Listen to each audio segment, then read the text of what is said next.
नमोस्तोचर्चरी। श्रीमती मालती Jain USA से आपके श्री चरणों में अपनी शंका रख रही हैं।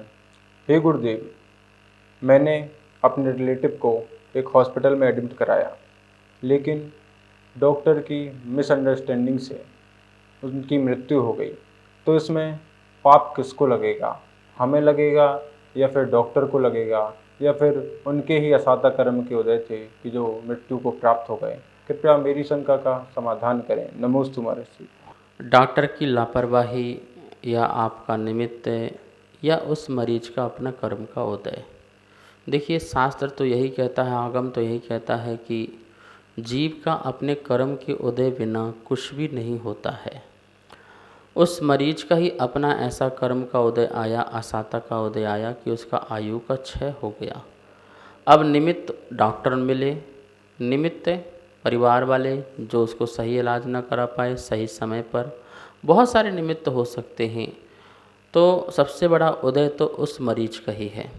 लेकिन मैं एक बात कहना चाहता हूँ डॉक्टरों के लिए कि आपकी छोटी सी लापरवाही कितनी परिवार की जो खुशियाँ जो हैं वो छीन ली जाती है।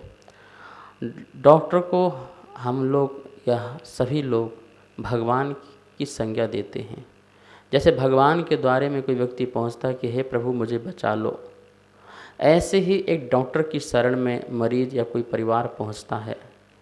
तो एक भगवान के पास यदि जाया जा रहा है तो उसे विश्वास है कि ये कभी झूठ या गलत काम नहीं करेगा। आज के हमारी चिकित्सा पद्धति में बहुत अंतर आ गया। चिकित्सा पद्धति तो बहुत हिंसक हो ही गई है। इसके साथ साथ में जो चिकित्सक हैं, जो डॉक्टर्स हैं, वैद्य हैं आदि जो भी हैं, वो जो मरीज के साथ धोखाधड़ी करके जो व्यापार कर रहे हैं, जो कम पैसे में इलाज हो सकता था उसके लिए वो लाखों का बिल बना करके और उस व्यक्ति को सिर्फ मारने का ही उद्देश्य रखते हैं।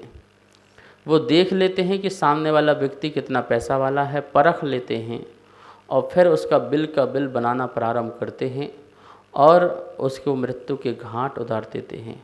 ये हत्या है, ये हिंसा है। ऐसा डॉक्टर यदि करता है और कर रहा है पैसे के लिए, तो निश्चित ही वो भगवान नहीं है, वो हैवान है। वो एक डॉक्टर के भेष में हैवान की कार्य कर रहा है। और ऐसा व्यक्ति वर्तमान में भी सुखी नहीं रहेगा, उसका परिवार भी सुखी नहीं रहेगा, और वो नियम से ऐसा संकलेश परिणाम करने वाला जो जीव है नरक और निगोदों की यात्रा करेगा। ऐसी लापरवाही सही नहीं है। आपकी जिम्मेदारी है कि कोई भी मरीज हो तो उसको अच्छे से ट्रीट करें, उसको पूरा समय दें और अच्छे तरीके से उसका इलाज करें। उसको 1 घंटे में यदि ऑक्सीजन चाहिए या कुछ चाहिए और आप दे रहे हो, 5 घंटे के बाद आप कहीं चले गए, वहाँ चले गए, अपने काम से चले गए, भर्ती नहीं करते हो, कहीं और चला जाता, वो दूसरे अस्पताल चला जाता, आपने भर्ती कर लिया, आप समय नहीं दे रहे, देख नहीं रहे, अपने कंपाउंडर से दिखा रहे हैं, नर्सों को दिखा रहे हैं, और जो प्रॉपर आपको इलाज करना चाहिए वो आप नहीं कर रहे हैं, तो निश्चित ही आप वहाँ पर बैठ करके पाप करते। जैसे मान लो कोई साधु हो, साधु की भेष में बैठ के गलत काम करे तो वहाँ पापी कहलाएगा। लोग विश्वास श्रद्धा करते हैं, कितना भगवान मानते हैं। ऐसे ही आपको डॉक्टर में के रूप में भगवान मानते हैं, तो आप मरीज से आप या परिवार वालों से कुछ भी कहोगे वो सब कुछ देने तैयार है। पूरा घर बेच के आपको दे देगा वो कि भैया इसको बचा लो, बस जितना चाहिए उतना ले लो, हमें कुछ मतलब नहीं है। लेकिन आप उनको लूटते हो, लुटेरे बनते हो, डाकू बनते हो। ठीक है ना? डाकू तो एक ही भाव खराब करेगा, तुम तो उसके बड़े सारे भाव खराब कर रहे हो। ऐसा काम नहीं करना चाहिए। मैं जितने भी चिकित्सक हैं उनसे यही कहना चाहूँगा कि भैया आप अपनी लापरवाही न करें, आपको दोष लगेगा। वो जो मरा वो अपने कर्म से मरा, वो तो ठीक है, लेकिन तुमने कितना बड़ा कर्म बांध लिया। क्या तुम्हारे साथ कभी ऐसी घटना नहीं घटेगी? तुम्हारे साथ भी कभी ऐसी घटना घटेगी जब तुम तड़फोगे जाकर के त्रिंचों में, या मनुष्य भी बनोगे तो मनुष्यों में तड़फोगे, तुम्हें कोई देखने वाला नहीं होगा, तुम्हारे शरीर में भी कीड़े मकोड़े लग रहे होंगे, इलाज के लिए पैसा नहीं होगा, और तुम्हें भी इस प्रकार से कसाई जैसा आदमी मिलेगा जो तुम्हें भी चीर फाड़ के अलग कर देगा। तो ऐसा काम कभी मत करें। जहाँ पर आप हैं वहाँ पर बड़ी ईमानदारी के साथ जो सेवा करें और सेवक बन करके सबको खुश करें, यही मैं कहना चाहूँगा। नमोस्तोचर्चरी। अनूप जैन कोलकाता से आपके श्री चरणों में अपनी शंका रख रहे हैं। हे गुरुदेव, जैन आगम में सफ़ेद हाथी यानी ऐरावत हाथी के 32 दांत बताए गए हैं, लेकिन जब हम अपने दोस्तों के साथ बैठते हैं, ऐरावत हाथी की बात आती है तो हम उनको बताते हैं कि ऐरावत हाथी के 32 दांत होते हैं, तो वह समझ नहीं पाते हैं और इस बात का मजाक बना लेते हैं। तो हम उन्हें किस तरह समझाएं कि जैन आगम में ऐरावत हाथी के 32 दांत ही होते हैं। कृपया मेरी शंका का समाधान करें। नमोस्तुवचर्च। आपने कभी कोई ऐसी देवी देखी है जिसके 2 के अलावा 4 हाथ हों, 6 हाथ हों, 8 भी हों, 16 भी हों, 24 हाथ हों? ऐसी कोई देवी देखी है? चित्र देखा होगा। तो क्या उसके 24 हाथ हो सकते हैं? हाँ, हो सकते हैं। देव देवियाँ जो हैं विक्रिया से संपन्न होते हैं। विशिष्ट प्रकार की बहुत सारी क्रियाएं वो कर सकते हैं, जैसे सोचें वैसा उनका शरीर बन जाता है। तभी तो देव हैं, वो दिव्य हैं। और अणिमा गरिमा लघिमा आदि जो विक्रियाएं होती हैं, रिद्धियाँ होती हैं, उनसे वो संपन्न होते हैं। तो वो अनेक प्रकार की क्रियाओं को करने में सक्षम होने के कारण इस प्रकार से कर लेते। रियल में हाथी 32 सूंड का कभी होता नहीं है। आप लोग हाथी देखते होंगे तो वाइट तो हाथी होता है, रियल में सफ़ेद हाथी भी होता है, काला हाथी भी होता है। जैसे सफ़ेद मोर भी होता है और आपका जो है जो इंडियन मोर है वो भी होता है। लेकिन वो 32 सूंड का रियल कोई हाथी होता है तो ऐसे संसार में कहीं नहीं मिलेगा।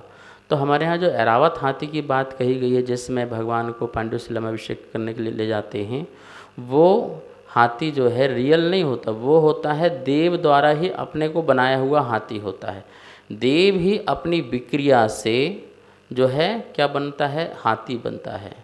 और उसको अपने कितनी सूंड बना लेता है, वो 32 सूंडों का से फैला लेता है। 32 सूंड में भी क्या बोलते कि अपने सूंड में तालाब हैं, कमल है, कमल के ऊपर दिव्यांगनाएं नृत्य कर रही हैं। तो क्या अद्भुत चीज़ बनाई देव ने। देखो ये वैभव है, वो अपना दिखाना चाहता है कि कितना सुंदर वैभव लोगों का जब देखें तो कितना मन भी प्रफुल्लित हो और उनको सम्यक दर्शन आदि की प्राप्ति हो कि ओहो प्रभु का ऐसा वैभव होता है। तीर्थंकर प्रगति के उदय काल में इतनी प्रकार की व्यवस्थाएं होती हैं। हमें भी जो है तीर्थंकर होना चाहिए, हमें भी भगवान बनना चाहिए, मिथ्यात आदि को छोड़ना चाहिए। सम्यक का फल अचिंत है, तो इस बात को स्वीकार करना है, ठीक है ना।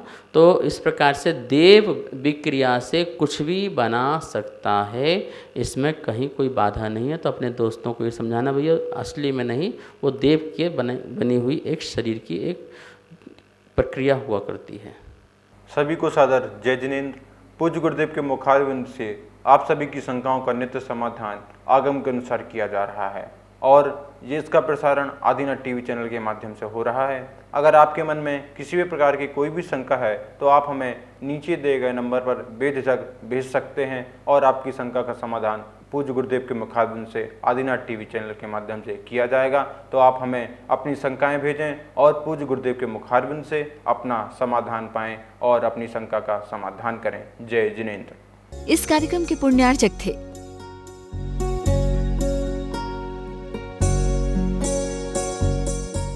इस कार्यक्रम के पुण्यार्जक थे श्री खंडेलवाल दिगंबर जैन मंदिर, राजा बाजार, कनॉट प्लेस, नई दिल्ली एवं श्री खंडेलवाल दिगंबर जैन मंदिर, वैदवाड़ा, दिल्ली के अंतर्गत खंडेलवाल दिगंबर जैन पंचायत, दिल्ली। जिनेंद्र जैन नरपतिया अध्यक्ष, धीरज जैन कासलीवाल महामंत्री, विजय लोहाड़िया विक्की उपाध्यक्ष, गौरव पाटोदी मंत्री, विनोद पांड्या कोषाध्यक्ष।